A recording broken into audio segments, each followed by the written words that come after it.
Today, I want to share a story that dives deep into the complexities of family dynamics, love, sacrifice, and the hidden burdens we often carry. Meet Alex, a quiet provider who has spent nearly a decade holding his family together, even as the weight of that responsibility continues to crush him beneath its enormity. He has been the unsung hero, the sturdy backbone of his parents' household in Havenwood, managing the fluctuating mortgage payments and persistent utility bills, while also funding countless urgent repairs for their aging home. Alex, who is a lead software engineer, sees his role as one of devotion and quiet sacrifice, convinced that his efforts are essential for his family's collective stability and future.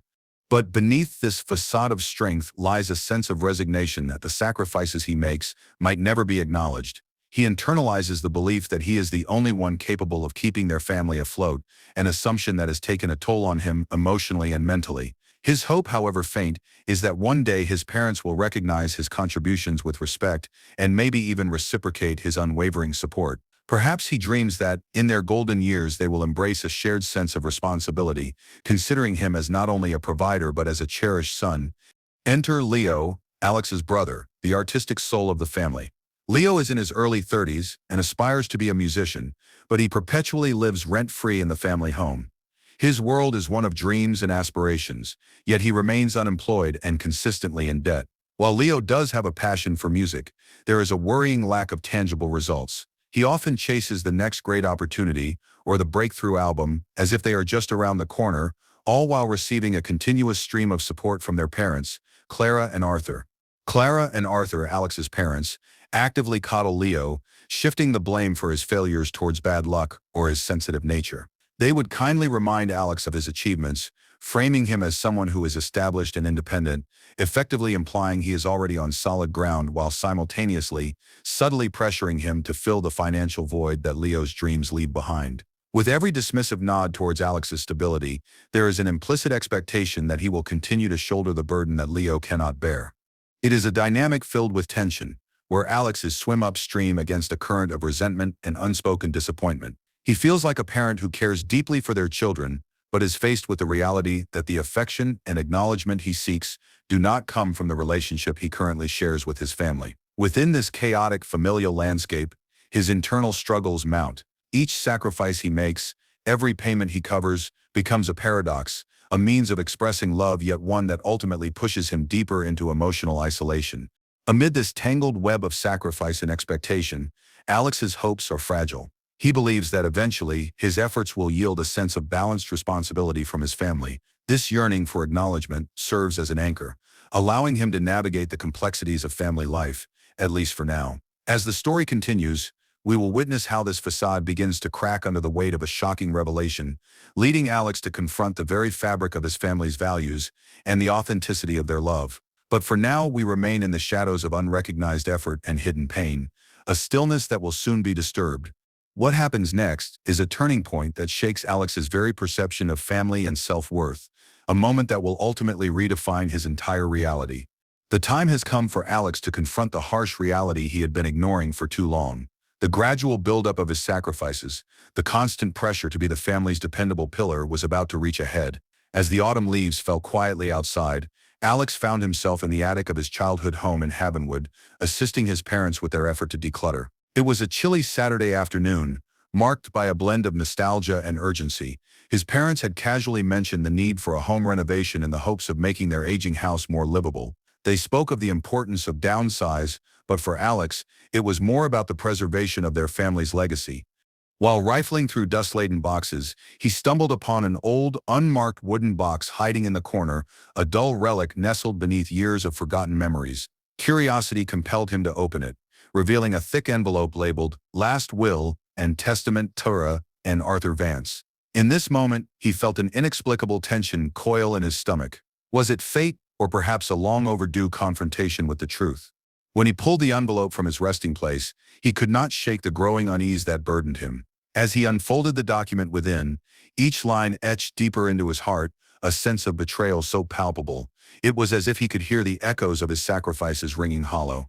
The words seemed almost accusatory. The entirety of their assets, the house, a modest investment portfolio, and all liquid savings, were bequeathed solely to Leo. Alex was conspicuously omitted, with only a curt clause stating equal love and affection for both our sons. In that moment, Alex felt as though his entire existence was reduced to mere ink on a page, a life lived in service to a family that did not see him as a cherished son, but rather as a convenience, an unpaid financial safety net for their artistic dreams. With a crushing realization, anger surged through him as he gathered the documents.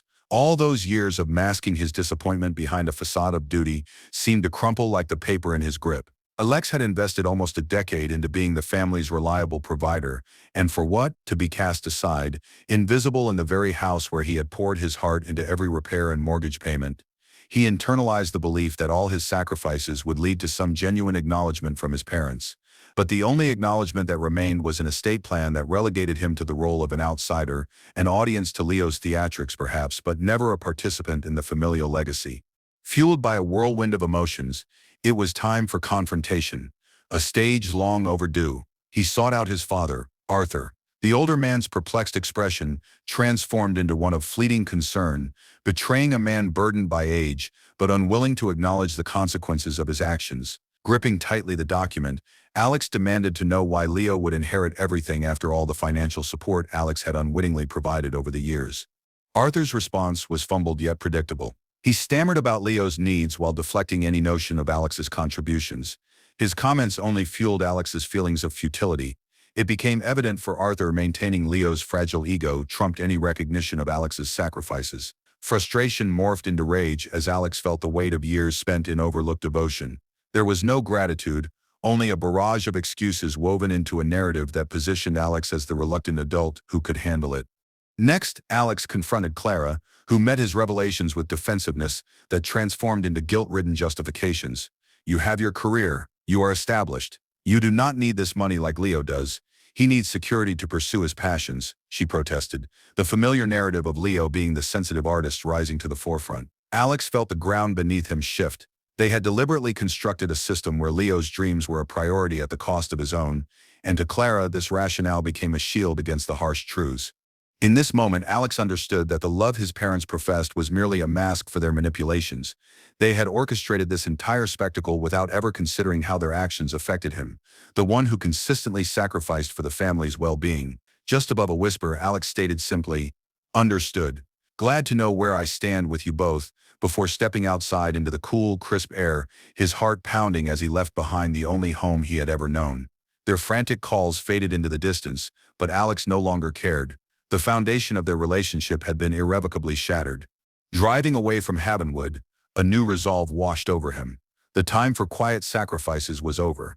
The weight of his familial obligations no longer held dominion over him.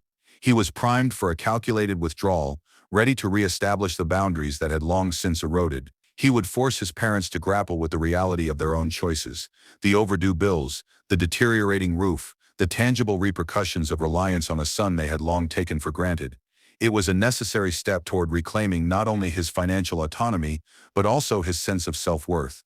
As Alex glided through familiar streets on his way back to the city, he felt a bittersweet tension between anger and relief. He was conscious of the transformative journey he was starting, one that promised liberation from the weight he had carried alone for so long. The confines of obligation had given way to a choice that was his alone to make.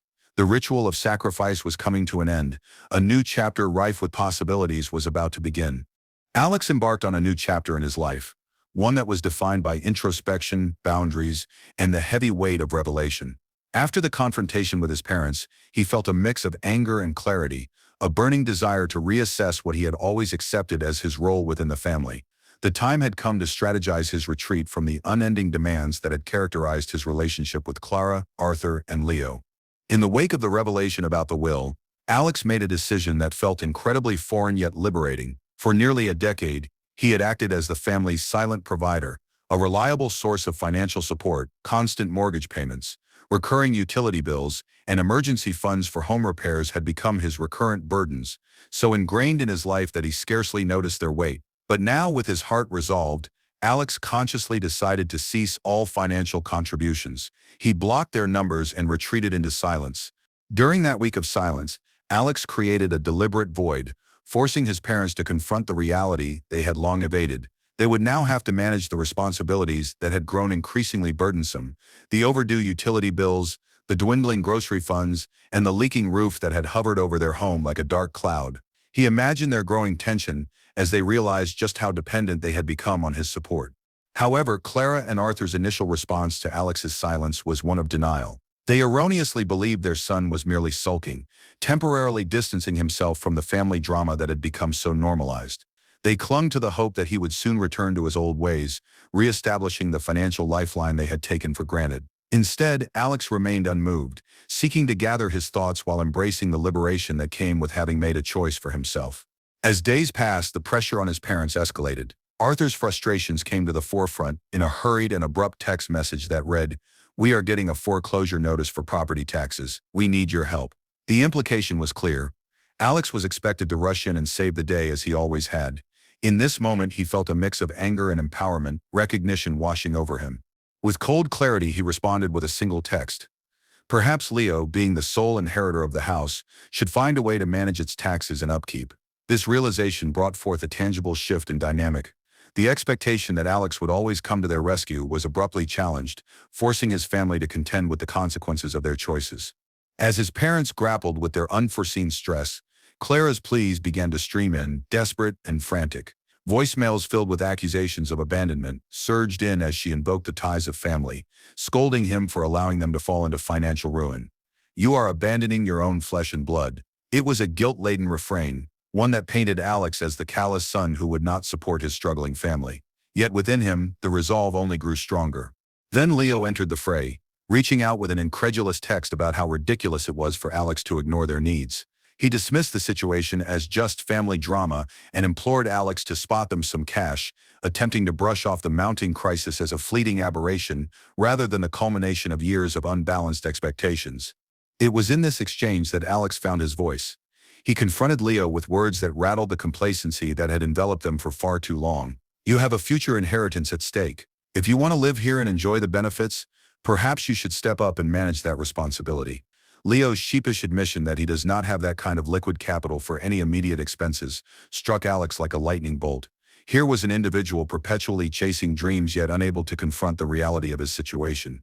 As the pressure mounted, Alex found a side of himself that craved distance from this toxic cycle. For years, he had been conditioned to act as the family's financial safety net, yet the realization of how deeply ingrained that role had become left him feeling hollow. Clara and Arthur's manipulation became increasingly apparent, with Clara accusing him of being a monster for allowing them to face adversity, all while Arthur invoked a distorted sense of gratitude.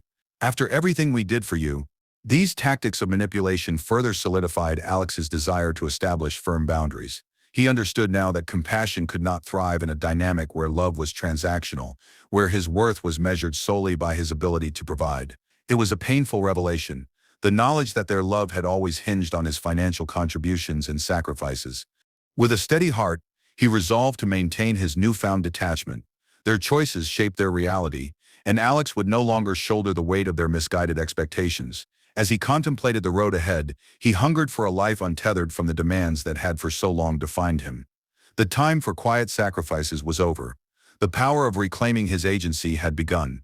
In the moments of solitude that followed, Alex reflected on what it truly meant to be a son, not a provider or an obligation, but a cherished family member. As he systematically withdrew from his role, he prepared to step into a future that finally promised the space for self-discovery and autonomy, where he could nurture his self-worth independent of obligation. In the weeks following his decision to withdraw, Alex found himself navigating an emotional landscape he had never expected to traverse.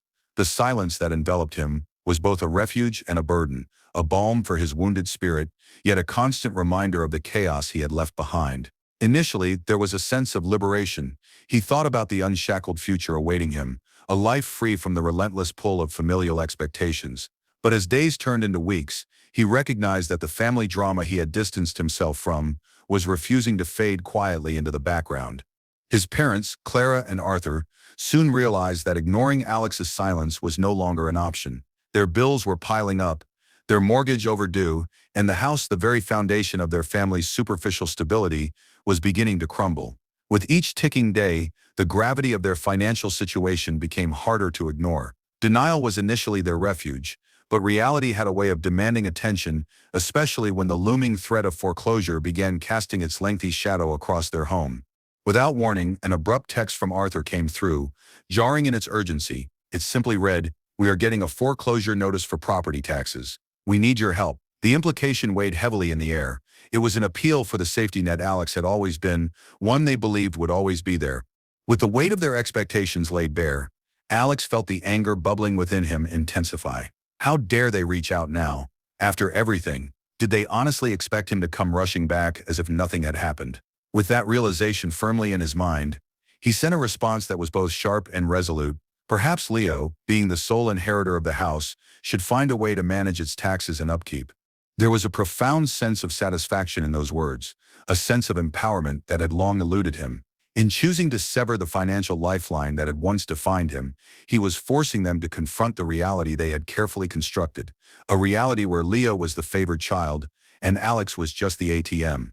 The responses began flooding in, voicemails from Clara, filled with a frenzy of desperate pleas and emotional manipulation. "You are abandoning your own flesh and blood," she cried, seeking to twist familial loyalty into a weapon to guilt him. Anger mixed with disbelief surged through him. Did they genuinely believe their own narratives of love and sacrifice?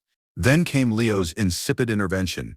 His text, casual as ever, dismissed Alex's decisions as just family drama. He urged him to reconsider, suggesting with incredulity that Alex simply spot them some cash. The casual nonchalance infuriated Alex. Did Leo not see the absurdity in expecting financial support while simultaneously enjoying the luxuries of entitlement? This moment crystallized for Alex the urgency of reclaiming his narrative. "I do not owe you anything," he replied, letting his frustration boil to the surface in a way that felt both liberating and terrifying. "You have a future inheritance at stake. If you want to live here and enjoy the benefits, perhaps you should step up and manage that responsibility." Something shifted in Leo's voice, a sheepish admission that hung in the air like a guilty conscience. He did not in fact possess the liquid capital to handle immediate expenses. Alex's resolve only strengthened as the pressure mounted from his family. Their manipulation had reached alarming levels, with Clara accusing him of being a monster for allowing them to face the consequences of their choices. Arthur's words twisted the memories of sacrifices made during his upbringing, dredging up distant childhood grievances, as if they played a central role in justifying their current manipulating behavior. Within him, a firm voice began to echo, strong and self-assured, proclaiming that such guilt would never again serve as a leash. The emotional toll his parents had extracted from him for far too long was finally rising to the surface. Alex understood that love should never feel transactional. It was a revelation both painful and freeing, the distilled truth of their familial bond, that kindness and sacrifice had been taken for granted, exploited by the very people he had sheltered for years. In that moment of clarity, Alex resolved to sustain his detachment. Where guilt had been a weapon before, it was now nothing but a faded memory. Their choices had defined the dynamics of their relationship, and he would no longer shoulder the weight of their misguided expectations. As he reflected on the road ahead, he fantasized about what it would be like to liberate himself from the toxic pull that had characterized his family ties. The understanding washed over him like a revival. He would not just walk away, but run. He no longer had to continue the performance of dutiful son, the faithful provider. Instead, it was time to carve a new identity, untainted by years of resentment and obligation. A page turned. The story was no longer about survival or guilt, but about the reclamation of self-worth. It was a profound realization, one that echoed through his thoughts as he focused on what lay ahead, a life untethered from familial demands, where he could explore who he was outside of those expectations. With the burden of parental favoritism lifted, Alex looked forward to building relationships rooted in mutual respect and shared values, embarking on a path toward authentic self-discovery, a journey he was finally ready to embrace. As Alex embraced the quietude of his apartment, after severing ties with his family, a profound sense of relief washed over him. For the first time in nearly a decade, he felt a lightness that he had long forgotten. The burdens that had once anchored him, years of emotional guilt and financial obligation, began to dissipate, leaving room for something new to blossom. While there remained an echo of sadness for the relationship he had always imagined sharing with his parents and brother Leo, he knew he was finally free from a toxic legacy. The days following his confrontation provided a canvas for introspection. Alex found himself immersed in self-discovery, exploring activities and interests that had been pushed aside for too long. He began taking solo hiking trips to the nearby mountains and nature trails, allowing the fresh air and serene landscapes to fill his lungs, renewing a sense of purpose. With every step on the worn paths and every snapshot of the breathtaking vistas, he felt a rediscovered connection to himself. Each hike transformed into a pilgrimage of sorts, guiding him toward personal growth and clarity of mind. The landscape photography that he had always cherished became both a passion and a means of expression, a creative outlet that allowed him to translate his feelings and experiences into tangible art. Capturing the golden hour's soft light spilling over lush valleys became not just a hobby, but a meditation that opened his heart to beauty and inspiration beyond the confines of his past. In the months that followed, Alex cultivated relationships founded on mutual respect and sincere affection. He attracted friends who valued him for who he was, not what he could provide. These newfound connections became a collective of support and encouragement, where laughter was shared, vulnerabilities disclosed, and moments cherished. The paradox of familial bonds defined by transactions was replaced with authentic companionship rooted in understanding and empathy. Professionally, Alex became increasingly dedicated to his career as a lead software engineer. With the relentless pressure of familial obligations lifted, he was able to allocate his energy into projects he was genuinely passionate about. He thrived in his role, immersing himself in innovation and creativity. His colleagues recognized not just his technical skills, but his enhanced zest for life, which radiated through team collaborations and company initiatives. As Alex gazed through the lens of his camera, capturing the beauty of a sunset unfolding over the horizon, he reflected on the journey that had brought him here. He understood that the freedom he had fought for was not merely an absence of obligation, but the empowerment to choose what defined his life moving forward. This new reality was one where he dictated his path, where respect and love were reciprocal and honored. Instead of feeling anchored by the love of parents who treated him as an ATM, he felt buoyed by the friendships he had developed. They were relationships not marred by manipulation, but enriched by shared experiences and true vulnerability. Each encounter deepened his understanding that familial ties are not defined solely by blood but by the emotional investments made in one another. In time, Alex came to terms with the dualities present in life, both joy and sorrow, love and loss. He embraced the idea that walking away from toxic dynamics did not equate to abandoning love. Rather, it was an act of self-preservation that ultimately made space for healthier relationships. This realization brought him peace and a sense of closure, allowing him to finally accept his past without the emotional burden he once carried. As he stood upon a ridge overlooking the vast landscape, bathed in the fading light of day, he felt welcomed into a future that was his to shape. It was a realization that life could be both beautiful and complex, an intricate tapestry woven from threads of choices made in pursuit of happiness and authenticity. With each photograph snapped, technology flourished, and the world awoke anew at his fingertips. Alex could finally rise each day, not to prop up others or seek validation, but to discover what it meant to live fully, all while wielding his camera to capture the moments worth cherishing. He could finally be himself, unhindered by the weight of others' expectations. Alex smiled as he captured the last rays of light cascading across the peaks. This was the dawn of a redefined future. Thank you for joining me on this powerful journey of overcoming parental favoritism and embracing personal freedom. If you resonate with Alex's story or have experienced similar dynamics in your own family, I encourage you to share your thoughts in the comments below. Your experiences matter, and discussing them is a critical step toward healing. If you found this video insightful, please consider liking and subscribing for more stories and discussions on family dynamics, personal growth, and the importance of self-worth. Together, we can create a community that values every individual for who they truly are. Until next time, remember, reclaiming your narrative is a powerful act in itself. Surround yourself with those who uplift you, and never hesitate to walk away from toxicity. Let's continue this journey together. See you in the next video.